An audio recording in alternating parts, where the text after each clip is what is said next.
ಮನೆ ಹತ್ರ ಸ್ವಲ್ಪ ಏನೋ ಒಂಥರ ನೆಗೆಟಿವ್ ಎನರ್ಜಿ ಅಂತ ನನಗೆ ಫೀಲ್ ಆಗ್ತಾಯಿದೆ. ಅದರಲ್ಲೂ ಫಸ್ಟೆಲ್ಲ ಗೊತ್ತಾಗ್ತಿರ್ಲಿಲ್ಲ ನನಗೆ. ಬಟ್ ಗುಂಡನ್ನ ಕರ್ಕೊಂಡು ಬಂದಮೇಲೆ ಆ ಫೀಲು ಕರೆಕ್ಟಾಗಿ ಗೊತ್ತಾಗ್ತಿದೆ. ಚಿಕ್ಕ ಮರಿ ಕೊಡ್ಲಾ? ಕಟ್ಟಾಕ್ತಿ ಬಿಡು ಎಲ್ಲ ಏನು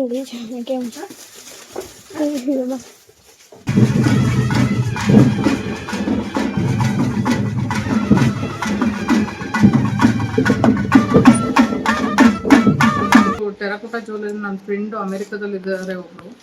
ಅವ್ರಿಗೇನೋ ಬೇರೆಯವ್ರಿಗೆ ಗಿಫ್ಟ್ ಕೊಡೋ ಪರ್ಪಸಿಗೆ ಬೇಕಂತೆ. ಅದ್ರ ಜೊತೆಗೆ ಒಂದೆರಡು ಈ ಥರದವೆಲ್ಲ ಹಾಕಿ ಅಂತ ಹೇಳಿದ್ರು. ಬರ್ಡ್ಸ್ ಪ್ಯಾರಡೈಸ್ ಎಲ್ಲ ಐತೆ ನೋಡಿ. ಇವಾಗ ಹೋಗ್ಬಿಟ್ಟು ಏನು ಮಾಡ್ತೀಯಾ?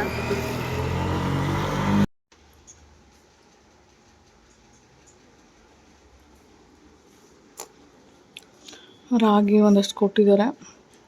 ಸೊ ಸದ್ಯ ಹೆಂಗೋ ರಾಗಿ ಇದೊಂದು ಪ್ರಾಬ್ಲಮ್ ಮುಗೀತು. ಬೇಕು ಅಂದರೂ ಎಲ್ಲೂ ಸಿಗ್ತಾ ಇರಲಿಲ್ಲ. ಆಮೇಲೆ ಹೊಸ ರಾಗಿ ಚೆನ್ನಾಗಿದೆ. ರಾಗಿ ಇದೆಯಾ ಕೊಳ್ಳ ತಿನ್ ಸ್ವೀಟಾಗಿದ್ದಲ್ಲ, ಅದಕ್ಕೇನೋ ಸಪೋಟ ಹಣ್ಣು ತಿಂತವನೆ. ಇಲ್ಲಿವರು ಯಾವ ಹಣ್ಣು ತಿಂತಾ ಇರಲಿಲ್ಲ. ಬಾಳೆ ಅದಕ್ಕೆ ಸಕ್ಕರೆನೇ ಯೂಸ್ ಮಾಡೋಂಗಿಲ್ಲ, ಹಂಗೆ ಜ್ಯೂಸ್ ಮಾಡ್ಕೊಂಡು ಕುಡಿಬೋದು. ಅದ್ರ ಜೊತೆಗೆ ಹಣ್ಣು ಹಂಗೆ ಕಟ್ ಮಾಡ್ಬಿಟ್ಟು ತಿನ್ಬೋದು. ಆಮೇಲೆ ನಾನು ಯಾವತ್ತೇ ಹಣ್ಣು ತಂದರೂ ನಾನು ಈ ಥರ ಪಟ್ಟೆ ಇರೋ ಹಣ್ಣೇ ತರ್ತೀನಿ. ಯಾಕೆಂದರೆ ಇದು ಟೇಸ್ಟು ಜಾಸ್ತಿ ಚೆನ್ನಾಗಿರುತ್ತೆ. ಪಾಪು ಅಲ್ಲಿ ಮ್ಯಾಂಗೋ ಕಾಯಿ ತಗೊಂಡು ಬಂದಿದ್ದೀವಲ್ಲ, ಅದನ್ನೇನಂತಾರೆ? ತೋತಾಪುರಿ.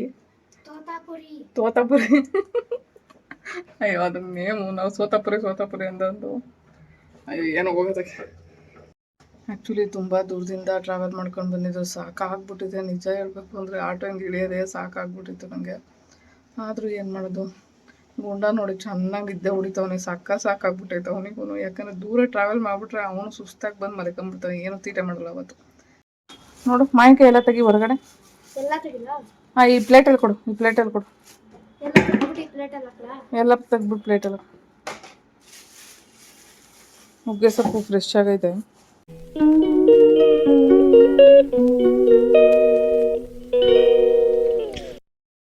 ಗುಂಡು ಏನು ಕಡುಗೆ ಮನೇಲಿ ಬಂದಿದ್ಯಾ ಮಲ್ಕೊಳ್ಳೋಕ್ಕೆ? ಯಾಕೆ ಹಾಂ? ಊಟ ಹಾಕಿಲ್ಲ ಅಂದರೆ ಮಾತ್ರ ನೀನು ಅಡುಗೆ ಮನೆಗೆ ಬರೋದು ಅಲ್ವಾ? ಗುಂಡು ಬಾಯ್ಲಿ ಬಾ, ಬಾಯ್ಲಿ ಎದ್ದು ಬಾ. ಗುಂಡ ಎದ್ದು ಬಾರ. ಗುಂಡ ಬಾಯ್ಲಿ. ಗುಂಡು ಬಾಯ್ಲಿ. ಎಷ್ಟು ಸರಿ ಕರೆಯೋದು ನೀನು? ಇವತ್ತು ಹೊರಗಡೆ ಹೋಗೋಣ. ಇವತ್ತೊಂದು ಡಿಫ್ರೆಂಟಾಗಿರೋ ಪ್ಲೇಸ್ ತೋರಿಸ್ಕೊಬತ್ತೀನಿ ಬಾ. ನಿಂಗೆ ಹೊರಗಡೆ ಹೋಗೋಣ ಬಾ. ನೋಡು ನೀನು ಕೂದಲೆಲ್ಲ ಉದ್ರೋಗವೆ. ನೀನು ಮಣ್ಣು ತಿನ್ಬೇಡಾದ್ರೆ ಹೇಳಿ ಮತ್ತೆ ಕೇಳಲ್ಲ. ಕಚ್ಚಕ್ಕಂತ ಹೋಗಿ ಬಾಯಿ ಹಾಕ್ತಿ ಎಲ್ಲರೂ ಕರ್ಕೊಂಡೋದ್ರೆ. ಅದಕ್ಕೆ ನಾನು ನಿನ್ನ ಹೊರಗಡೆ ಕರ್ಕೊಂಡೋಗಲ್ಲ. ನೀನು ಸರಿ ಇಲ್ಲ. ನೀನು ಮಣ್ಣೆಲ್ಲ ತಿಂತೀಯ ಗುಂಡು. ಮಣ್ಣೆಲ್ಲ ತಿಂದು ಮಕ್ಕದ ಮೇಲೆ ಕೂದು ಒಂದೂ ಇಲ್ಲ, ಎಲ್ಲ ಉದುರು ಹೋಗ್ತವೆ. ಇನ್ಫೆಕ್ಷನ್ ಆಗ್ತೈತೆ. ಕಳ್ಳ ನನ್ನ ಮಗ ಇವನೇ ಮಾಡ್ಕೊಳ್ಳೋದೆಲ್ಲನೂ. ಹೊರಗಡೆ ಕರ್ಕೊಂಡೋಗಾದ್ರೆ ಬಿಟ್ಟಿದ್ದೀವಿ. ಇವಾಗ ಹೋದ್ರೆ ಸಾಕು ಹೊರಗಡೆ ಮಣ್ಣು ತಿಂತಾನೆ. ನೋಡಿ ಇಲ್ಲಿಗೆ ಟೈಲ್ಸ್ ಬೇರೆ ಕಿತ್ತಿರೋದು, ಯಾಕಂದರೆ ಓಡಾಡೋಕ್ಕಾಗಲ್ಲ ಇಲ್ಲಿ ಅಂದ್ಬಿಟ್ಟು. ಅಲ್ಲಿ ಹೋಗಿ ಸಣ್ಣದಿಲ್ಲೆಲ್ಲ ಮಣ್ಣು ನೆಕ್ಕೊಂಡು ಕ್ಲೀನ್ ಮಾಡಿಬಿಟ್ಟವನು. ಸೊ ಇವಾಗೆಲ್ಲ ಏನೂ ಇಲ್ಲ, ಅವ್ನಿಗೇನೂ ಸಿಗೋಲ್ಲ. ಆದರೂ ಕೆರಿತಾನೆ ಹೋಗಿ. ನೋಡಿ ಯಾವ ಆ್ಯಂಗಲಲ್ಲಿ ಮಲ್ಕೋತಾನೆ. ಹೊಟ್ಟೆ ಹಸ್ತಿನ ಮಾತ್ರ ಅಡುಗೆ ಮನೆಗೆ ಬಂದು ಮಲ್ಕೊಳ್ಳೋದು ಇವನು. ಕಳ್ಳ ಏನೋ ಮಾತಾಡ್ತಾವ್ರು ಅಂತ ವಾರಗಂಡ ನೋಡ್ತಾನೆ. ಗುಂಡ ಮರಿ. ಅದಕ್ಕೆ ಇವಾಗ ರೈಸ್ ಇಟ್ಟಿದ್ದೀನಿ. ಗುಂಡನಿಗೆ ಸ್ವಲ್ಪ ಊಟ ಹಾಕ್ಬಿಟ್ಟು ಆಮೇಲೆ ಅವನ್ನ ಕರ್ಕೊಂಡು ಹೋಗುವಂಥದ್ದು. ಎಲ್ಲಿಗೆ ಹೋಗ್ತಾಯಿದ್ದೀವಿ ಅಂತ ಮೆನ್ಷನ್ ಮಾಡ್ತೀನಿ. ಸೊ ನೆಕ್ಸ್ಟು ವೀಡಿಯೋದಲ್ಲಿ ನೋಡಿ. ಎದ್ದಿದ್ದು ಲೇಟ್ ಆಯಿತು. ಆ್ಯಕ್ಚುಲಿ ನೈಟು ಸ್ನಾನ ಮಾಡಿ ಪೂಜೆ ಮುಗಿಸಿ ಎಲ್ಲ ಮಾಡೋ ಹೊತ್ತಿಗೆ ಲೇಟ್ ಆಯಿತು. ಹಾಗಾಗಿ ಮಲಗಿದ್ದು ಲೇಟ್ ಆಗಿರೋ ಒಂದು ರೀಸನ್ಗೆ ಎದ್ದಿದ್ದು ಲೇಟು. ಸೊ ನೈಟಿದ್ದು ರಸಮ್ ಸ್ವಲ್ಪ ಮಿಕ್ಕಿತ್ತು. ಅದ್ರ ಜೊತೆಗೆ ಚಿಕನ್ ಸಾಂಬಾರು ಕುದಿಸಿಟ್ಟಿದ್ದೀವಿ. ಗುಂಡಂಗಾಗುತ್ತೆ ಇದು. ಸೊ ಇವತ್ತು ಎಲ್ಲಿಗೆ ಹೋಗ್ತಾಯಿದ್ದೀನಿ ಅಂತ ನಿಮಗೆ ನೆಕ್ಸ್ಟು ವೀಡಿಯೋದಲ್ಲಿ ಗೊತ್ತಾಗುತ್ತೆ. ನೋಡು ಚೆನ್ನಾಗಿ ನೋಡು ವೀಡಿಯೋ ಮಾಡ್ಕೊತಾ ಇದ್ದೀನಿ. ಆ್ಯಕ್ಚುಲಿ ನಾವು ಗುಂಡನ್ನ ಕರ್ಕೊಂಡು ಹೋಗ್ತಾಯಿದ್ದೀವಿ. ಯಾಕಂದರೆ ನಾವು ಬರೋ ಸಾಯಂಕಾಲ ಆಗಿಬಿಟ್ರೆ ಗುಂಡ ಬರೋ ಮನೆಯನ್ನೆಲ್ಲ ಕೊಟ್ಟಿಸ್ಬಿಟ್ಟಿರ್ತಾನೆ. ಹೋಗೋ ಅಷ್ಟರಲ್ಲಿ ಸಿಕ್ಕಾಪಟ್ಟೆ ತೀಟೆ ಮಾಡ್ತಾನೆ. ಆಮೇಲೆ ಮನುಷ್ಯ ಯಾರಾದರೂ ಜೊತೆಲಿದ್ದರೆ ಅವ್ನು ಇಷ್ಟೊಂದು ತೀಟೆ ಮಾಡಲ್ಲ. ನಾವು ಯಾರು ಜೊತೇಲಿ ಇಲ್ಲದೆ ಇರೋವಾಗ ಅವ್ನಿಗೆ ಬೇಜಾರಾಗಿ ಅದು ಏನೇನು ಮಾಡ್ತಾನೋ ಮನೇಲಿರೋ ಐಟಮ್ಸ್ ಎಲ್ಲ ಎಳ್ದು ಬಿಸಾಕಿರ್ತಾನೆ. ಹಂಗಾಗಿ ಏನು ಮಾಡ್ತೀನಿ, ಕರ್ಕೊಂಡೋಗೋಣ ಅಂತ ಕರ್ಕೊಂಡು ಬಂದೆ. ಸೊ ಇವಾಗ ಅಭ್ಯಾಸ ಆಗಲಿ ಮುಂದೆ ಹೋಗ್ತಾ ಬರ್ತಾ ಅಂತ. ಸೊ ನಾನು ಹೋಗ್ತಾ ಇರೋದು ಒಂದು ಪ್ಲೇಸ್ ಬಂದು ನಾನು ಹುಟ್ಟಿದಂಥ ಊರು, ನಮ್ಮ ಅಜ್ಜಿ ಊರು. ಆ್ಯಕ್ಚುಲಿ ತಾತ್ಕುಣಿ ಮತ್ತು ಆಗ್ರಾ ಈ ಸೈಡ್ ಬರುತ್ತೆ. ಸೊ ಇಲ್ಲಿ ಬಂದರೆ ಬೈಟ್ಸಂದ್ರ ಅಂತ ಬರುತ್ತೆ. ಇಲ್ಲಿ ಒಂದು ದೇವಸ್ಥಾನ ಇದೆ, ಸ್ವಲ್ಪ ಬೆಟ್ಟದ ಥರ ಮೇಲೆ ಹತ್ತಬೇಕು, ಜಾಸ್ತಿ ಏನು ಹೈಟ್ ಇಲ್ಲ. ಬಟ್ ಇಲ್ಲಿ ಸಖತ್ತಾಗಿದೆ ಈ ದೇವಸ್ಥಾನ. ನಾನು ಕಾಲು ಚೆನ್ನಾಗಿರುವಾಗ PUCಲಿದ್ದೆ ನಮ್ಮ ಅಜ್ಜಿ ಮನೇಲಿ ಒಂದಷ್ಟು ದಿನ. ಆ ಟೈಮಲ್ಲಿ ಇಲ್ಲೆಲ್ಲ ಬರ್ತಾಯಿದ್ದೋ ಬೆಟ್ಟಗಳಿಗೆಲ್ಲ ಹತ್ತಿ ಇಳಿದು ಎಲ್ಲ ಮಾಡಿದ್ದುಂಟು. ಸೊ ನೋಡುವಾಗ ನೆನಪಾಯಿತು. ಸಿಲ್ಕ್ ಬೋರ್ಡ್ ಮೆಟ್ರೋ ಸ್ಟೇಷನಿಂದ ಬರ್ಡ್ಸ್ ಪ್ಯಾರಡೈಸ್ಗೆ ಹೋಗುವಂಥ ದಾರಿ ಇದು. ಆ್ಯಕ್ಚುಲಿ ಅಲ್ಲಿ ಮೆಟ್ರೋ ಇಳಿದಾದ್ಮೇಲೆ ಅಲ್ಲಿಂದ ಆಚೆಗೆ ಏನಿಲ್ಲ ಅಂದರೂ 8ರಿಂದ 9 ಕಿಲೋಮೀಟ್ರ್ ಇರೋವಂಥ ಒಂದು ಪ್ಲೇಸು. ಸೊ ಇಲ್ಲೇ ಬರ್ಡ್ಸ್ ಪ್ಯಾರಡೈಸ್ಗೆ ಹೋಗುವಂಥ ಒಂದು ಊರಲ್ಲೇ ಒಂದು ಕೊನೆಯಲ್ಲಿ ಒಂದು ಮನೆ ಇದೆ. ಸೊ ಅಲ್ಲಿ ಇದ್ದಿದ್ದಂಥ ಒಂದು ಪ್ಲೇಸು. ನಾನು PUC ಓದಬೇಕಾದ್ರೆ ಸೊ ಏನೋ ಒಂದು ರೀಸನಿಂದ ಒಂದು ಸಾರಿ ನಮ್ಮ ಅಪ್ಪನ ಮನೆಯಿಂದ 1 ವರ್ಷದ ಗಂಟ ನಾನು ನಮ್ಮಮ್ಮ ಅಲ್ಲೇ ಇದ್ದೋ. ಸೊ ಹಂಗಾಗಿ ಅಲ್ಲಿ ಇರೋ ಒಂದು ವಾತಾವರಣ ಆಗಿರ್ಬೋದು, ಮನೆ ಆಗಿರ್ಬೋದು, ಪ್ರತಿಯೊಂದು ನನಗೆ ಅಲ್ಲಿ ಚೆನ್ನಾಗಿ ಗೊತ್ತಿರೋವಂಥ ಒಂದು ಜಾಗ. ಬಟ್ ತುಂಬ ದೂರ ಬಸ್ಸು ಸಿಗ್ತಾ ಇರಲಿಲ್ಲ ಅವಾಗೆಲ್ಲ. ತುಂಬ ನಡ್ಕೊಂಡು ಹೋಗುವಂಥ ಒಂದು ಕಾಲ ಅಂತ ಹೇಳ್ಬೋದು. ಸಿಕ್ಕಾಪಟ್ಟೆ ನಡೆದಿದ್ದೀನಿ ನಾನಂತೂ. ಸೊ ಎಲ್ಲ ನೆನಪಾಗುತ್ತೆ ಇದು ಒಂದು place. Birds paradise, birds paradise ಎಲ್ಲ ಐತೆ ನೋಡಿ. ಇವಾಗ ಹೋಗ್ಬಿಟ್ಟು ಏನು ಮಾಡ್ತೀಯಾ? ಇಲ್ಲಿ ಟ್ಯಾಂಕ್ ಐತಲ್ಲ, ಟ್ಯಾಂಕಿಂದ ಮೇಲಕ್ಕೆ ನಡ್ಕೊಂಡು ಹೋಗಿ ಹೊಲದ ಹತ್ರ ಎಲ್ಲ ಹೋಗ್ತಾ ಇದ್ದೋ. ಅವಾಗ ಇಲ್ಲೇ ಹೋಗ್ತಾ ಇದ್ದೀವಿ, ನಡ್ಕೊಂಡು ಹೋಗ್ತಾ ಇದ್ದೆ ಇವಾಗ. ಇದೊಂದು ಎಳ್ಸಿ ಮರ ಐತೆ ನೋಡು. ಇಲ್ಲಿ ನೋಡಿ, ಇಲ್ಲಿ ಎಳ್ಸಿ ಮರ ಐತೆ ನೋಡಿ. ಇದೆ ಇಲ್ಲಿ ಎಳ್ಸಿ ಹಣ್ಣೆಲ್ಲ ಬಿಡೋದು. ಸ್ವಲ್ಪ ನಾಯಿಗಳ್ತಾ ಇದ್ದಾವೆ.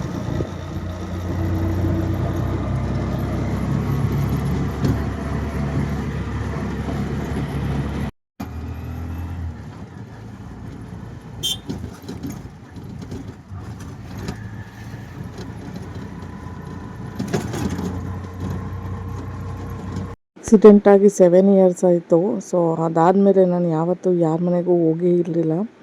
ಸೊ ಫಸ್ಟ್ ಟೈಮ್ ಈ ಊರಿಗೆ ಕಾಲಿಟ್ಟಿರುವಂಥದ್ದು. ಇಲ್ಲಿ ಮನೆ ಹೇಗಿದೆ, ಮನೆ ಹೇಗೆ ಕಟ್ಟಿದ್ದಾರೆ, ಮನೆ ಕೂಡ ಚೇಂಜ್ ಮಾಡಿ ಅವರು ಹೊಸ ಮನೆ ಕಟ್ಟಿದರು. ಹಂಗಾಗಿ ಕಂಡಿಡಿಯೋಕ್ಕೆ ಕಷ್ಟ ಆಯಿತು. ಬಟ್ ಲಾಸ್ಟ್ ಟೈಮ್ ಮನೆ ಆಗಿರೋದ್ರಿಂದ ನನಗೆ ಕಂಡಿಡಿಯೋಕ್ಕೆ ಈಸಿ ಆಯಿತು. ಸೊ ನೋಡಿ, ಒಂದಷ್ಟು ದಿನ ಲೈಫ್ ಏನಾಯಿತು ಅಂತಲೇ ಗೊತ್ತಾಗಲಿಲ್ಲ. ಚಿಕ್ಕ ಮರಿ ಕೊಡ್ಲಾ?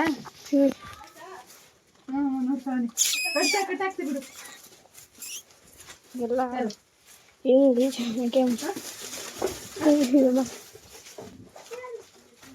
ಅಪ್ಪ ಗೊತ್ತಿರ್ತೀನಿ ನೋಡಿ ಅಮ್ಮ.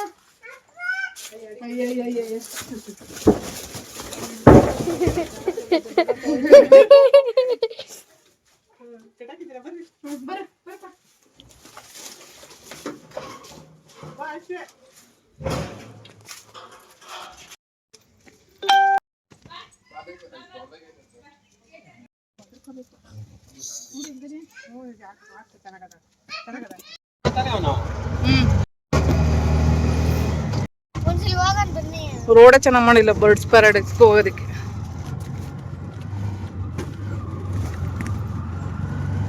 ಆ್ಯಕ್ಚುಲಿ ಫಸ್ಟ್ ಇದ್ದಿದ್ದು ಕುಂಬ್ಳಗೋಡಲ್ಲಿ. ಸೊ ಈ ಸೆಕೆಂಡ್ ರೋಡಲ್ಲಿ ಈ ಕಡೆ ಸೈಡ್ ಇದ್ದಿದ್ದು. ಹಾಗಾಗಿ ಇಲ್ಲಿ ಬಂದಿದ್ದ ತಕ್ಷಣ ನೆನಪಾಗ್ಬಿಡುತ್ತೆ. 4 ಇಯರ್ಸ್ ಕಂಪ್ಲೀಟ್ಲಿ ಇಲ್ಲೇ ಓಡಾಡ್ತಾ ಇದೆ. 2 ವೀಲರಲ್ಲಾಗಿರ್ಬೋದು, ನಡ್ಕೊಂಡು ಓಡಾಡ್ತಾಯಿದ್ದು. ತರಕಾರಿ ತಗೊಬರೋದಕ್ಕೆ ಅಂತೇಳಿ ಮೇನ್ ರೋಡಿಗೆ ಬರ್ತಾಯಿದ್ದು. ಮತ್ತು ಈ ರೋಡ್ ದಾಟಿ ಆಪೋಸಿಟು ಮಾರಮ್ಮ ಟೆಂಪಲ್ ಏನೋ ಇದೆ, ಆ ಟೆಂಪಲ್ ಸೈಡು ನಾನು ಪಾರ್ಲರ್ಗೆ ಹೋಗ್ತಾಯಿದ್ದೆ. ಸೊ ನನ್ನ ಮಗನ ಕೂಡ ನಾನು ಬೇಬಿ ಸಿಟ್ಟಿಂಗ್ಗೆ ಅಲ್ಲೇ ಜಾಯಿನ್ ಮಾಡಿದ್ದು. ಆವಾಗ ಇಲ್ಲೆಲ್ಲ ಓಡಾಡ್ತಾಯಿದ್ದೆ, ಒಂಥರ ಖುಷಿ ಆಗ್ತಿತ್ತು. ಆದರೂ ಲೆಫ್ಟಿಗೆ ಬಂದರೆ ಇಲ್ಲಿ ಡಾನ್ ಬಾಸ್ಕೋ ಕಾಲೇಜೆಲ್ಲ ಇದೆ, ಅದ್ರ ಆಪೋಸಿಟ್ ಪೆಟ್ರೋಲ್ ಬಂಕ್ ಇದೆ. ಸೊ ಇಲ್ಲೆಲ್ಲ ನೀಟಾಗಿ ಗೊತ್ತಿರೋಂಥ ಒಂದು ಜಾಗ. ಬಟ್ ಇಲ್ಲೆಲ್ಲ ಒಂದು ಕಾಲದಲ್ಲಿ ಓಡಾಡ್ತಿದ್ನಲ್ಲ ಅಂತ ಖುಷಿನೂ ಆಗುತ್ತೆ ಒಂದು ಕಡೆ. ಇವಾಗ ಬೇಜಾರಾಗುತ್ತೆ. ಈಗ ಎಲ್ಲೋದ್ರೂ ಓಡಾಡೋಕ್ಕಾಗಲ್ಲ. ಮೆಟ್ಲುಗಳು ನೋಡಿದ್ರೆ ಸಾಕು ಭಯ ಆಗುತ್ತೆ. ವೀಲ್ಚೇರಲ್ಲಿ ಹೆಂಗಪ್ಪ ಜೀವನ ಮಾಡೋದು ಅನ್ನೋ ಒಂದು ಪರಿಸ್ಥಿತಿಗೆ ಬಂದುಬಿಟ್ಟಿದ್ದೀನಿ. ಬಟ್ ಆದರೂ ಈ ಧೈರ್ಯ ಇದೆಯಲ್ಲ, ಇವತ್ತು ಬದುಕುವಂಥ ಒಂದು ಧೈರ್ಯನ ಕೊಟ್ಬಿಟ್ಟಿದೆ. ಇವತ್ತು ಯಾರಿಗೂ ಹೊರೆ ಆಗಲೇಬಾರ್ದು ಅಂತೇಳಿ ಮನಸ್ಸು ಮಾಡಿ ನಾನು ಇದು ಮಾಡಿರೋವಂಥದ್ದು. ಈ ಅಪಾರ್ಟ್ಮೆಂಟಲ್ಲಿ ಆ್ಯಕ್ಚುಲಿ ನಾನಿದ್ದಿದ್ದು 4 ಇಯರ್ಸು. ಟೋಟಲ್ಲು ಕುಂಬ್ಳಗೋಡಲ್ಲಿ 4 ಇಯರ್ಸು. ಅದಾದಮೇಲೆ ಅಲ್ಲಿ ಫಸ್ಟ್ ಫ್ಲೋರ್ ಇತ್ತು ಮನೆ. ಹಂಗಾಗಿ ನನಗೆ ಕೆಳಗಡೆ ಇಳಿದು ಬರೋಕ್ಕಾಗ್ತಿರ್ಲಿಲ್ಲ, ಅಂದರೆ ಮೇಲೆ ಹತ್ತಕ್ಕಾಗ್ತಿರ್ಲಿಲ್ಲ. ಸೊ ಆ ಒಂದು ರೀಸನಿಂದ ಅಪಾರ್ಟ್ಮೆಂಟಲ್ಲಿ ಮನೆ ಮಾಡಿದ್ದು. ಅಲ್ಲೂ ಕೂಡ 4 ಇಯರ್ಸ್ ಇದ್ದೆ. ಕಂಪ್ಲೀಟ್ಲಿ ಒಂದು ಲೈಫು ಚೆನ್ನಾಗಿದ್ದಾಗ ಹೇಗಿತ್ತು ಚೆನ್ನಾಗಿಲ್ದಾಗ ಹೇಗಿತ್ತು ಪ್ರತಿಯೊಂದನ್ನು ಕಂಪ್ಲೀಟ್ಲಿ ನೋಡಿದ್ದಾಯಿತು. ಬಟ್ ನೋಡಿ, ಏನೇ ಅಪಾರ್ಟ್ಮೆಂಟ್ ಇಲ್ಲಿ ಕೋಟಿಗೆ ಬದುಕಿರಲಿ, ಕಾಲು ಕೈ ಚೆನ್ನಾಗಿಲ್ಲ ಅಂದರೆ ಆ ವ್ಯಕ್ತಿ ವೇಸ್ಟ್ ಅನ್ನೋ ಥರ ಹೇಗೆ ನೋಡ್ತಾರೆ ಅನ್ನೋದು ಗೊತ್ತಾಗ್ಬಿಡುತ್ತೆ. ಸಮಾಜ ಆಗಲಿ ಫ್ಯಾಮಿಲಿಗಳಾಗಲಿ ಯಾವುದನ್ನು ಅಕ್ಸೆಪ್ಟ್ ಮಾಡ್ಕೊಳ್ಳಲ್ಲ. ಅವ್ರಿಗೆ ಗೊತ್ತಿಲ್ಲ ಒಂದಲ್ಲ ಒಂದು ಪರಿಸ್ಥಿತಿ ಅವರು ಆ ಪರಿಸ್ಥಿತಿ ಇದ್ದಾಗ ಏನು ಮಾಡ್ತಾಯಿದ್ರು ಅಂತ. ಮೈಸೂರು ಬ್ಯಾಂಗ್ಳೂರು ರೋಡ್ ಅಂತೂ ಪ್ರತಿ ಸಂಡೇ ಸ್ಯಾಟರ್ಡೇ ಅಂತೂ ಸಿಕ್ಕಾಪಟ್ಟೆ ರಶ್ಶು ಮತ್ತು ಸಿಕ್ಕಾಪಟ್ಟೆ ಟ್ರಾಫಿಕ್ ಜಾಮ್ ಇರುತ್ತೆ. ಎಲ್ಲಿ ನೋಡಿದ್ರು ಟ್ರಾಫಿಕ್ ಜಾಮು. ಎಲ್ಲಿ ಸಿಕ್ಕಾಕೊಂಡ್ರು ನಾವಂತೂ ಮನೆಗೆ ಬೇಗ ಅಂತೂ ಹೊರಡೋಕ್ಕಾಗಲ್ಲ. ಸೊ ಆ ಒಂದು ಸಿಚುವೇಷನಲ್ಲಿ ಇಲ್ಲಿ ಸಿಕ್ಕಾಕೊಂಡಿದ್ದೀವಿ ನಾವು. ಗ್ಯಾಸ್ ರೇಟು ಮೊದಲಿಗಿಂತ ಇವಾಗ ಜಾಸ್ತಿ ಆಗಿದೆ. ಆ್ಯಕ್ಚುಲಿ ಇದು ಫಸ್ಟೇ ನೆನಪಾಯಿತು ನನಗೆ. ಸ್ಟಾಲ್ ಹೋಗಿದ್ದು ಫಸ್ಟೇ ನಾನು ಗ್ಯಾಸ್ ಖಾಲಿಯಾಗಿ ಮಧ್ಯ ರೋಡಲ್ಲಿ ನಿಂತ್ಕೊಂಡು ಬರೋವಾಗ ಈ ಥರ ಎಲ್ಲ ಆಯಿತು. ಸೊ ಆವಾಗ ಸಿಕ್ಕಾಪಟ್ಟೆ ಕ್ಯೂ ನಿಂತಿರೋದು ಆಟೋಗಳು ಹಾಕಿಸ್ಕೊಬರೋದಕ್ಕೂ ಕೂಡ. ಪಾಪ ಆಟೋ ಡ್ರೈವರ್ಸ್ ಎಲ್ಲ ಸಿಕ್ಕಾಪಟ್ಟೆ ಕಷ್ಟಪಟ್ಟಿದ್ದಾರೆ. ಒಂದು ದಿನಗಟ್ಟಲೆ ನಿಂತ್ರೂ ಒಂದು ಗ್ಯಾಸ್ ಸಿಲಿಂಡರ್ ತುಂಬಿಸ್ಕೊಂಡು ಬರೋಕ್ಕಾಗ್ತಿರ್ಲಿಲ್ಲ ಅವರಿಗೆ. ಆಟೋ ಕೂಡ ಓಡಿಸೋದಕ್ಕೆ ಅಷ್ಟು ಕಷ್ಟ ಆಗ್ತಿತ್ತು. ಬಟ್ ನಿಜ ಹೇಳಬೇಕು ಅಂದರೆ ಅದ್ರ ಬಗ್ಗೆ ನಮ್ಗೆ ಗೊತ್ತೇ ಇರೋಲ್ಲ ಮಾಹಿತಿಗಳು. ಕೆಲವೊಂದು ಸಾರಿ ನೋಡುವಾಗ ಇಷ್ಟೊಂದು ದೊಡ್ಡ ವಿಷಯನ ಇದು ಅಂತಲೂ ಗೊತ್ತಾಗುತ್ತೆ. ಸೊ ಅದಕ್ಕೆ ಈ ವಿಡಿಯೋ ಮಾಡಿಸಿದ್ದು ನಾನು.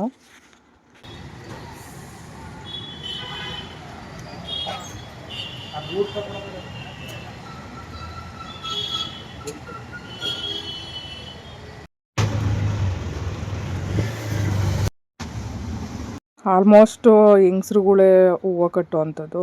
ನಾನು ಇವತ್ತವರೆಗೂ ಫಸ್ಟ್ ಟೈಮು ಗಂಡಸರು ಹೂವು ಕಟ್ಟೋದನ್ನ ನೋಡಿದ್ದು. ಸೊ ಒಂದು ಕಡೆ ಆಶ್ಚರ್ಯನೂ ಆಯಿತು. ಯಾಕಂದರೆ ಬರೀ ಹೆಣ್ಮಕ್ಳುಗಳೇ ಹೂವು ಕಟ್ಟಬೇಕು ಮನೆಗಳಲ್ಲಿ ಅಂತಲೂ ಅಂತಾರೆ. ಮಾರೋವಾಗ ಗಂಡು ಮಕ್ಕಳು ಹೂವು ಕಟ್ತಾರೆ. ಅದು ಅವರು ನೋಡಿ ಹೆಣ್ಮಕ್ಳಿಗಿಂತ ಒಳ್ಳೊಳ್ಳೆ ಟ್ಯಾಲೆಂಟ್ ಇರುತ್ತೆ. ಬಟ್ ತೋರಿಸ್ಕೊಳ್ಳೋವಾಗ ಗೊತ್ತಿಲ್ವೇನೋ ನನಗೆ ಇರ್ತಾರಷ್ಟೇ ಕೆಲವೊಬ್ರು ಗಂಡಸರು.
ನೋಡು ಮಾವಿನಕಾಯಿ ಎಲ್ಲ ತೆಗಿ ಹೊರಗಡೆ. ಎಲ್ಲ ತೆಗಿಲ್ಲ. ಹಾಂ, ಈ ಪ್ಲೇಟಲ್ಲಿ ಕೊಡು, ಈ ಪ್ಲೇಟಲ್ಲಿ ಕೊಡು. ಎಲ್ಲ ತೆಗ್ದ್ಬಿಟ್ಟು ಪ್ಲೇಟಲ್ಲಿ ಹಾಕ್ಲಾ? ಎಲ್ಲ ತೆಗ್ದ್ಬಿಟ್ಟು ಪ್ಲೇಟಲ್ಲಿ. ನುಗ್ಗೆ ಸೊಪ್ಪು ಫ್ರೆಶ್ ಆಗೈತೆ. ಸಾಯಂಕಾಲ ಬರೋವಾಗ ಕಿತ್ತಿಸ್ಕೊಂಡು ಬಂದಿದ್ದು. ಸೊ ಇವಾಗ ನಮ್ಮ ಪಕ್ಕದ ಮನೆ ಅಂದರೆ ಪಕ್ಕದ ರೋಡಲ್ಲಿ ಒಬ್ಬರು ನನ್ನ ಸಬ್ಸ್ಕ್ರೈಬರ್ ಇದ್ದಾರೆ. ಅವ್ರು ಈ ಮನೆಗೆ ಬಂದಾಗ ಸ್ವಲ್ಪ ಹೆಲ್ಪ್ ಮಾಡಿದ್ದಾರೆ ನನಗೆ. ಹಾಗಾಗಿ ನುಗ್ಗೆ ಸೊಪ್ಪು ಕೊಡ್ತಾಯಿದ್ದೀನಿ ಅವ್ರ ಮನೆಗೆ ಸ್ವಲ್ಪ. ಯಾಕಂದರೆ ನಾನು ಜಾಸ್ತಿ ತಿನ್ನಲ್ಲ, ಇಷ್ಟೇ ಸಾಕು ನನಗೆ. ಅವರಿಗೆ ಒಂದು ದೊಡ್ಡ ಇಡಿ ಆಗುತ್ತೆ, ಅದಕ್ಕೆ ಅವ್ರಿಗೆ ಕೊಟ್ಬಿಡೋಣ, ಸುಮ್ಮನೆ ವೇಸ್ಟ್ ಆಗುತ್ತೆ. ಸೊಪ್ಪು ತಗೊಂಡು ಬಂದು ರಾತ್ರಿ ಹೊತ್ತು ಇಡಬಾರ್ದು ಅಂತ ಹೇಳ್ತಾರೆ. ಸೊ ಹಂಗಾಗಿ ನಾನು ಇವಾಗ ಪಲ್ಯ ಮಾಡೋಕ್ಕೆ ಹೊರಟಿದ್ದೀನಿ.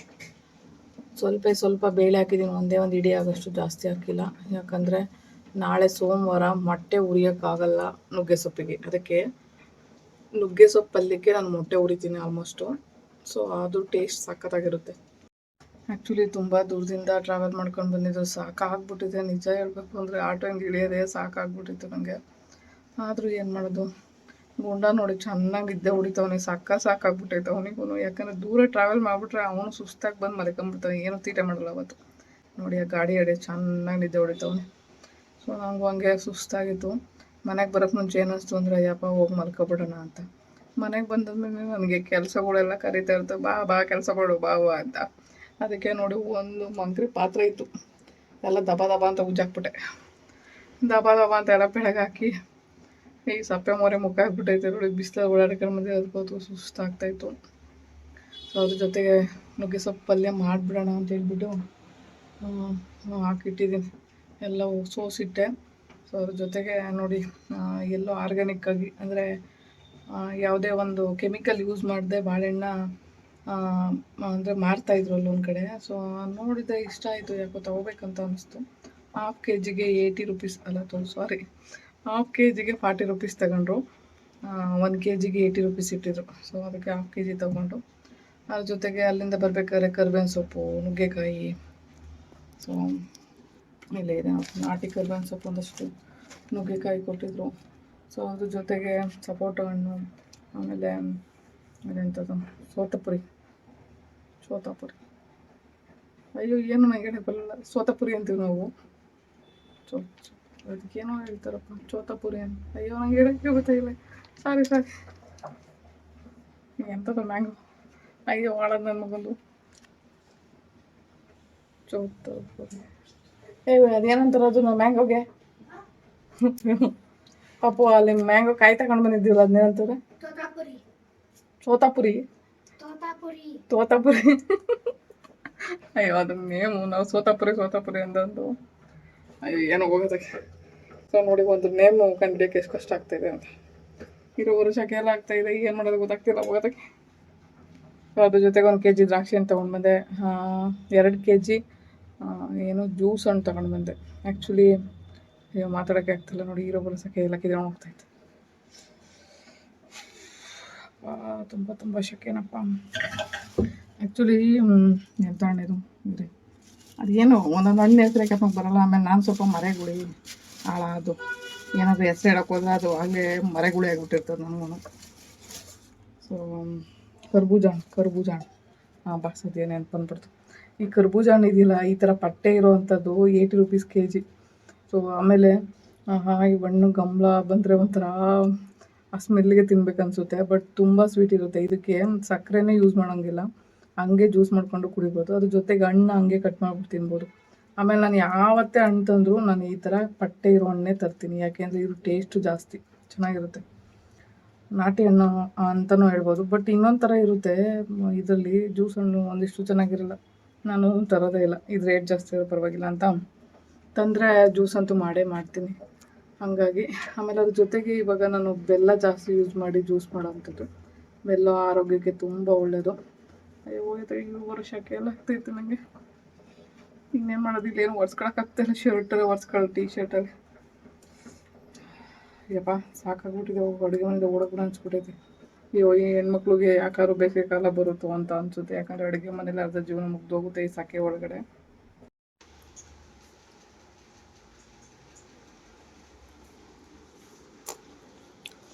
ರಾಗಿ ಒಂದಷ್ಟು ಕೊಟ್ಟಿದ್ದಾರೆ. ಸೊ ಸದ್ಯ ಹೆಂಗೋ ರಾಗಿ ಇದೊಂದು ಪ್ರಾಬ್ಲಮ್ ಮುಗೀತು. ಬೇಕು ಅಂದರೂ ಎಲ್ಲೂ ಸಿಗ್ತಾ ಇರಲಿಲ್ಲ. ಆಮೇಲೆ ಹೊಸ ರಾಗಿ ಚೆನ್ನಾಗಿದೆ, ರಾಗಿ ಬೆಳೆದಿರೋವಂಥದ್ದು. ಇವಾಗ ನುಗ್ಗೆ ಸೊಪ್ಪಿಂದು ಪಲ್ಯ ಮಾಡಬೇಕು, ಸಾಂಬಾರು ಮಾಡೋಣ. ನೋಡಿ ಗುಂಡ ಬಂದು ಕಿಸ್ಕೊಂಡು ಮನೆ ಕಂಬಿಟ್ಟವನೆ. ಸಖತ್ತಾಗಿ ಕೈ ಕಾಲೆಲ್ಲ ನೋಡ್ಬಿಟ್ಟೈತೆ ಗುಡ್ಡೂರಿಗೆ. ಅದಕ್ಕೆ ನೋಡಿ ಎಲ್ಲರೂ ಹೋಗಿ ಬಂದಾಗ 3 ಅವರ್ 4 ಅವರ್ ಎಲ್ಲೂ ಎದೊಳಲ್ಲ, ಸುಮ್ಮನೆ ಮಲ್ಕೊಂಡಿರ್ತಾನೆ. ನಮ್ಮ ಇದು ಮಾಡಿಡು ಹೊಡ್ಚಿಡು. ಬಿಡು, ಅವ್ನು ಯಾಕೆ ಟಾರ್ಚರ್ ಕೊಡ್ತೀಯ? ಅವ್ನಿಗೆ ಇವಾಗ ಹೋಗಿ ಬಂದು ಸುಸ್ತಾಗೈತೆ ಅವ್ನು ಓಡಾಡಿ. ನೀನು ಸೈಜ್ ನೋಡ್ಬಿಟ್ಟು ಬಟ್ಟೆ ಹೊಲ್ಬಿಡ್ತಾರ. ಹ್ಞೂ ನಮ್ಗೆ ಹೊಲ್ಕೊಳಕ್ಕಾಗಲ್ಲ, ಅವ್ನು ಬೇರೆ ಬಟ್ಟೆ. ಸುಮ್ಮನೆ ಎತ್ತಿಟ್ಬಿಡು. ಅಲ್ಲೋಡು ದಾರದ ಡಬ್ಬ ಬಿದವಂಗೈತೆ, ಸರಿಗೆ ಎತ್ತಿಡು. ಅದೇನಿದು? ಹಾಂ ಇದೇನಿದು? ಮಿಷಿನ್ ಅನ್ಕೊಂಡಿದ್ದೆ, ಏನಾದ್ರು ಕಸಿನ ತೊಟ್ಟಿ ಅನ್ಕೊಂಡಿದ್ದೆ ಮಿಷಿನ್ನ. ಯಾಕೆಲ್ಲ ಕಸ ನೀರು ಅದರಲ್ಲಿ. ನೀನು ಬೆಡ್ಶೀಟ್ ಎಲ್ಲ ತೊಗೊಂಡು ಬಿಸಾಕ್ತಿದ್ದೀನಿ ನೋಡು. ಮಮ್ಮಿ ತಾಳು ಆ್ಯಕ್ಚುಲಿ ನೀವು ನನ್ನ ಕೇಳ್ಬೋದು ಎಲ್ಲಿಗೆ ಹೋಗಿದ್ರಾ ಏನು ಕತೆ ಅಂತ. ಸೊ ನಾನು ಏನಂತ ಮೆನ್ಷನ್ ಮಾಡಲ್ಲ, ಯಾರಂತನೂ ಮೆನ್ಷನ್ ಮಾಡಲ್ಲ. ಆ್ಯಕ್ಚುಲಿ ನನ್ನ ಫ್ಯಾಮಿಲಿ ಮೆಂಬರಲ್ಲಿ ಯಾರೋ ಒಬ್ರು ಕರೆದಿದ್ರು. ತುಂಬ ವರ್ಷಗಳಾದಮೇಲೆ, ಅದರಲ್ಲೂ ಆ್ಯಕ್ಸಿಡೆಂಟ್ ಆಗಿ ಇಷ್ಟು ವರ್ಷ ಆದಮೇಲೆ ನಾನು ಎಲ್ಲೂ ಹೋಗೇ ಇರಲಿಲ್ಲ. ಸೊ ಫ್ಯಾಮಿಲಿ ನಮ್ಮ ಮೆಂಬರೇ, ಅಂದರೆ ಫ್ಯಾಮಿಲಿಯವರೇ ಕರೆದಿರೋವಂಥದ್ದು. ಸೊ ಯಾರು ಏನು ಅಂತ ಮೆನ್ಷನ್ ಮಾಡಲ್ಲ. ಬಟ್ ಅಲ್ಲಿಂದ ಒಂದಷ್ಟು ರಾಗಿ ಇದೆಲ್ಲ ಕೊಟ್ಟರು, ತೊಗೊಂಡು ಬಂದೆ. ಗೊತ್ತಿಲ್ಲ ಜೀವನ ಅನ್ನೋದು ಯಾವಾಗ ಏನೇನು ಯಾರನ್ನು ಮೀಟ್ ಮಾಡಿಸುತ್ತೆ, ಹೇಗೆ, ಅದ್ರ ಬಗ್ಗೆ ಎಲ್ಲ ನಿಮ್ಗೆ ಆಲ್ರೆಡಿ ವಿಡಿಯೋದಾಗ ನೋಡ್ತಾ ಇರ್ಬೇಕಾದ್ರೆ ಅರ್ಥ ಆಗುತ್ತೆ. ಜೀವನ ಅಂದರೆ ಏನು, ಹೇಗೆ ಬದುಕ್ತೀವಿ, ಅದ್ರ ಬಗ್ಗೆ ಎಲ್ಲ ಒಂದೊಂದು ಪಾಠಗಳನ್ನ ಕಲಿತಾ ಇರ್ತೀವಿ, ಏನು ಮಾಡೋಕ್ಕಾಗಲ್ಲ. ಸೊ ಇವಾಗ ಸಾಂಬಾರಿಗೆ ಇಟ್ಟಿದ್ದೀನಿ, ಅದ್ರ ಜೊತೆಗೆ ನಾನು ಇವಾಗ ಸ್ವಲ್ಪ ರೈಸ್ ಇಡ್ತೀನಿ. ಚಿಕನ್ ಸಾಂಬಾರಿದೆ, ಗುಂಡಂಗೆ ಊಟಕ್ಕಾಗುತ್ತೆ. ಚಿಕನ್ ಮಾಡಿದ್ಮೇಲೆ ಚೆನ್ನಾಗಿ ಊಟ ತಿಂತಾಯಿದ್ದೆ ಅನ್ಸೋದಕ್ಕೆ. ಆಮೇಲೆ ಏನು ಮಾಡ್ತಾನೆ ಗೊತ್ತಿಲ್ಲ, ಏನಪ್ಪ ಅವ್ನಿಗೆ ಊಟ ತಿನ್ಸೋದೇ ಒಂದು ದೊಡ್ಡ ಇದಾಗ್ಬಿಟ್ಟಿದೆ. ಬಟ್ ಹೇಗೆ ಬೆಳೆಸ್ಬೇಕು ಅನ್ನೋದೇ ಗೊತ್ತಾಗ್ತಿಲ್ಲ. ಊಟ ಮೊಸರನ್ನ ಹಾಕೋದಂತೂ ಒಂದಿಷ್ಟು ತಿಂತಾಯಿಲ್ಲ. ಅಟ್ಲೀಸ್ಟ್ ವಾರಕ್ಕೆ 2 ದಿನ ಆದರೂ ಒಂದು ಫುಡ್ಡು ತಂದಾಕೋಣ ಅಂತ, ವಾರಕ್ಕೆ 2 ದಿನ ಆದರೂ ಅವ್ನು ಫುಡ್ನ ತಂದಾಕೋಣ ಅಂತ ಅಂದ್ಕೊಂಡಿದ್ದೀನಿ. ಡೈಲಿ ಅಂತ ಅಭ್ಯಾಸ ಮಾಡಿಸೋದು ಬೇಡ, ಯಾಕಂದರೆ ಅವ್ನು ಊಟ ತಿನ್ನೋದಕ್ಕೆ ಅವ್ನು ಇನ್ನೂ ಚಿಕ್ಕವನಲ್ವಾ. ಹಾಗಾಗಿ ಬರೀ ಮಣ್ಣು ತಿಂತಾನೆ. ಎಲ್ಲಾದರೂ ಬಿಟ್ಬಿಟ್ರೆ ಯಪ್ಪ ದೇವ್ರೆ, ಅವ್ನು ಹಿಡಿಯೋದೇ ಒಂದು ದೊಡ್ಡ ಕಷ್ಟ ಆಗಿಬಿಟ್ಟಿದೆ. ಆ ಬೀದಿಲಿರೋ ನಾಯಿ ಮರಿಗಳಲ್ಲಿ ಎಷ್ಟೆಷ್ಟೋ ಮಣ್ಣು ತಿಂತದೇನೋ ಪಾಪ. ಆದರೆ ಇವನು ನಾವು ಬಿಡ್ದೇನೆ ಇಷ್ಟೊಂದು ಅಲ್ಲಿ ಇಲ್ಲಿ ಹುಡುಕಿ ತಿನ್ನೋಕೆ ಹೋಗ್ತಾನೆ. ಇನ್ನೇನಾದರೂ ಬೀದಿಲಿ ಇದ್ಬಿಟ್ರೆ ಇನ್ನೆಷ್ಟು ಮಣ್ಣು ತಿಂದಿರ್ತಿದ್ನೋ ಏನೋ ಗೊತ್ತಿಲ್ಲ. ತುಂಬ ಕಾಯಿಲೆಗಳು ಬರ್ತಾವಪ್ಪ ಮಣ್ಣು ತಿನ್ನೋದ್ರಿಂದ. ಅವ್ನು ಗೊತ್ತಾಗಲ್ಲ, ಬರೀ ಮಣ್ಣು ತಿನ್ನುತ್ತೆ, ಹುಡುಕಿ ತಿಂತಾನೆ. ಅದರಲ್ಲೂ ಅಪ್ಪ ನೆಲಕ್ಕೆ ಬಿಡೋಕ್ಕೆ ಭಯ ಆಗ್ಬಿಟ್ಟಿದೆ ಅವನ್ನ. ಹಂಗಾಗಿ ಹೋಗಿದ ಕಡೆ ಎಲ್ಲ ಕರ್ಕೊಂಡು ಹೋಗೋದು, ಮಾಡೋದು, ನೋಡ್ಕೊಳ್ಳೋದು ಹಿಂಗಾಗಿದೆ. ಅವ್ನಿಗೇನಾದ್ರು ಮಾಸ್ಕ್ ಹಾಕ್ಬಿಡ್ಬೇಕಾಗ್ತದೆ, ಸುಮ್ಮನೆ ಏನಾದ್ರು ತಿನ್ನಬಾರ್ದು ಅಂತ. ಅವ್ನು ದೊಡ್ಡವನಾಗ್ಬಿಟ್ರೆ ಸಾಕು, ಮಣ್ಣು ತಿನ್ನಬಾರ್ದು ಅಂತ ಅವ್ನಿಗೆ ಗೊತ್ತಾಗಬೇಕು. ಆವಾಗ ಅವ್ನಿಗೆಲ್ಲ ಬುದ್ಧಿ ಬರುತ್ತೆ, ಏನು ತಿನ್ನಬೇಕು ಏನು ಬೇಡ ಅನ್ನೋದ್ರ ಬಗ್ಗೆ ಎಲ್ಲ ಬುದ್ಧಿ ಬರುತ್ತೆ. ಅದರಲ್ಲೂ ನೆನ್ನೆ ಒಂದಿದಾಯಿತು, ಅವ್ನ ಬಟ್ಲಲ್ಲಿ ಊಟ ನಾನು ಇಟ್ಕೊಬಿಟ್ಟು, ನೋಡು ನಿಂಗೆ ಕೊಡೋಲ್ಲ ನಾನು ತಿಂತೀನಿ ಅಂದರೆ ಹಿಂಗೆ ಕಾಲಲ್ಲಿ ಹೊಡ್ಬಿಟ್ಟು ಕೂಕತಾನೆ. ಅಂದರೆ ಅವ್ನ ಬುದ್ಧಿ ಚೆನ್ನಾಗಿದೆ, ಸಖತ್ ಬುದ್ಧಿ ಇದೆ ಕಳ್ಳ ಅವನಿಗೆ. ಆಮೇಲೆ ಆ್ಯಕ್ಚುಲಿ ಈ ಮನೆ ಹತ್ರ ಸ್ವಲ್ಪ ಏನೋ ಒಂಥರ ನೆಗೆಟಿವ್ ಎನರ್ಜಿ ಅಂತ ನನಗೆ ಫೀಲ್ ಆಗ್ತಾಯಿದೆ. ಅದರಲ್ಲೂ ಫಸ್ಟೆಲ್ಲ ಗೊತ್ತಾಗ್ತಿರ್ಲಿಲ್ಲ ನನಗೆ, ಬಟ್ ಗುಂಡನ್ನ ಕರ್ಕೊಂಡು ಬಂದಮೇಲೆ ಆ ಫೀಲು ಕರೆಕ್ಟಾಗಿ ಗೊತ್ತಾಗ್ತಿದೆ. ಯಾಕಂದರೆ ನಾಯಿಗಳಿಗೆ ಅದು ಕಾಣಿಸುವಂಥದ್ದು ಅಂತ. ಬಟ್ ಅದು ಎಷ್ಟೇ ದೂರ ಇದ್ದರೂ ಅವುಗಳಿಗೆ ಫೀಲ್ ಆಗುತ್ತಂತೆ ಬೇಗ. ಬಟ್ ಇದ್ರ ಬಗ್ಗೆ ಎಲ್ಲ ಸ್ವಲ್ಪ ಈಗ ಗೊತ್ತಾಗಿದ್ದು. ಬಟ್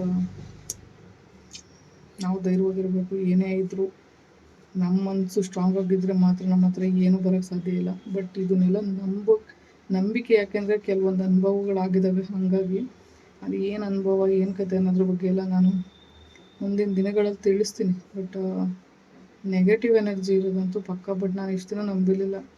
ಬರ್ತಾ ಗುಂಡಿನಿಂದ ನಂಗೆ ಅದು ಕಂಪ್ಲೀಟ್ಲಿ ಫೀಲ್ ಆಗೋಕ್ಕೆ ಸ್ಟಾರ್ಟ್ ಆಗಿದೆ.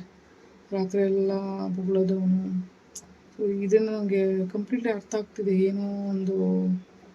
ಬಟ್ ಅದು ಹತ್ರ ಬರೋದಕ್ಕೆ ದಾರಿ ಇಲ್ಲ. ಸೊ ಹಂಗೆ. ಬಟ್ ಧೈರ್ಯ ಇದೆ, ಧೈರ್ಯವಾಗಿದ್ದರೆ, ಅದರಲ್ಲೂ ಮೈಂಡ್ ಸ್ಟ್ರಾಂಗ್ ಆಗಿರಬೇಕು. ನಾವು ಗಟ್ಟಿಯಾಗಿದ್ದಷ್ಟು ಆ ಥರ ನೆಗೆಟಿವ್ ಎಲ್ಲ ಅಟ್ರಾಕ್ಟ್ ಆಗಲ್ಲ. ಇದು ನನ್ನ ಒಂದು ಫೀಲಿಂಗು. ಬಟ್ ದೇವರು ಇದೆ, ಅದು ಇದೆ, ಎಲ್ಲ ನಂಬಬೇಕು. ಯಾಕೆ ಅಂದರೆ ಆಗಿರೋ ಅನುಭವದ ಮೇಲೆ ನಾವು ಎಲ್ಲನೂ ನಂಬೋ ಅಂಥದ್ದು. ಸೊ ಅಂಥ ಅನುಭವಗಳು ನಡೆದಿರೋರ್ಗೆ ಗೊತ್ತಿರುತ್ತೆ, ಏನೇನಿದೆ ಏನೇನಿಲ್ಲ ಅನ್ನೋದ್ರ ಬಗ್ಗೆ ಎಲ್ಲ ತಿಳ್ಕೊಂಡಿರ್ತಾರೆ. ಸೊ ಆ ಫೀಲೆಲ್ಲ ಆಗಿದ್ಮೇಲೆ ನನಗೆ ಇದ್ರ ಮೇಲೆ ನಂಬಿಕೆ ಬಂದಿರೋವಂಥದ್ದು. ನಾನಿಲ್ಲಿ ಎಗ್ ಬುರ್ಜಿ ಯಾವ ಥರ ಮಾಡ್ತೀವಿ ಅದೇ ಥರನೇ ಮಾಡಿಕೊಂಡು ಅದ್ರ ಮೇಲೆ ನುಗ್ಗೆ ಸೊಪ್ಪು ಬೇಯಿಸಿರೋವಂಥದ್ದನ್ನ ಹಾಕಿದರೆ ಆಯಿತು. ಬಟ್ ಇದು ಪೂರ್ತಿ ಎಗ್ ಬುರ್ಜಿ ಡ್ರೈ ಆಗೋ ಥರ ವೆಯ್ಟ್ ಮಾಡಬಾರ್ದು. ಅದಕ್ಕೆ ಮುಂಚೆನೇ ಸೊಪ್ಪನ್ನ ತಗೊಂಡು ಚೆನ್ನಾಗಿ ನೀರು ಹಿಂಡ್ಬಿಟ್ಟು ಅದಕ್ಕೆ ಆ್ಯಡ್ ಮಾಡ್ಕೊಳ್ಳೋ ಅಂಥದ್ದು. ನುಗ್ಗೆ ಸೊಪ್ಪು, ಮೊಟ್ಟೆ ಹುರಿದಿರೋವಂಥ ಒಂದು ಪಲ್ಯ ಸಖತ್ತಾಗಿರುತ್ತೆ. ಬಟ್ ತಿಂದು ಫೀಲ್ ಆಗಿರೋರ್ಗೆ ಮಾತ್ರ ಗೊತ್ತು ಅದ್ರ ಬಗ್ಗೆ. ಉಪ್ಸಾರಿಗೆ ಇದು ಮಾಡಿದ ಕಾಂಬಿನೇಷನ್ ಸಖತ್ತಾಗಿರುತ್ತೆ. ನನಗಂತೂ ತುಂಬ ಇಷ್ಟ. ನಮ್ಮ ಪೂರ್ವಿ ಮೊದಲು ಸೊಪ್ಪೇ ತಿಂತಿರಲಿಲ್ಲ. ಸೊ ಈ ನುಗ್ಗೆ ಸೊಪ್ಪಿಂದು ಮೊಟ್ಟೆ ಪಲ್ಯ ಯಾವಾಗ ಪಳಗಿಸ್ತೆ ಅವತ್ತಿಂದ ನುಗ್ಗೆ ಸೊಪ್ಪು ತಂದಾಗಲೆಲ್ಲ ನೆನಪಿಸಿ ಮಾಡಿಸ್ತೇನೆ ನನಗೆ. ಈ ನುಗ್ಗೆ ಸೊಪ್ಪಿನ ಪಲ್ಯ ಚೆನ್ನಾಗಿ ಆಗಬೇಕು ಅಂದರೆ ಸ್ವಲ್ಪ ತೆಂಗಿನಕಾಯಿ ಹಾಕ್ಬೇಕು, ತುರಿದಿರೋ ಅಂಥದ್ದು. ಆ್ಯಕ್ಚುಲಿ ಒಂದಿಷ್ಟು ಟೆರಾಕೋಟಾ ಜ್ಯುವೆಲರಿ ನನ್ನ ಫ್ರೆಂಡು ಅಮೇರಿಕಾದಲ್ಲಿದ್ದಾರೆ ಒಬ್ಬರು, ಅವ್ರಿಗೇನೋ ಬೇರೆಯವ್ರಿಗೆ ಗಿಫ್ಟ್ ಕೊಡೋ ಪರ್ಪಸ್ಸಿಗೆ ಬೇಕಂತೆ. ಅದ್ರ ಜೊತೆಗೆ ಒಂದೆರಡು ಈ ಥರದವೆಲ್ಲ ಹಾಕಿ ಅಂತ ಹೇಳಿದ್ರು, ಅದನ್ನು ಸೇರಿಸ್ಬಿಟ್ಟು ಪ್ಯಾಕಿಂಗ್ ಮಾಡ್ತಾಯಿದ್ದೀನಿ.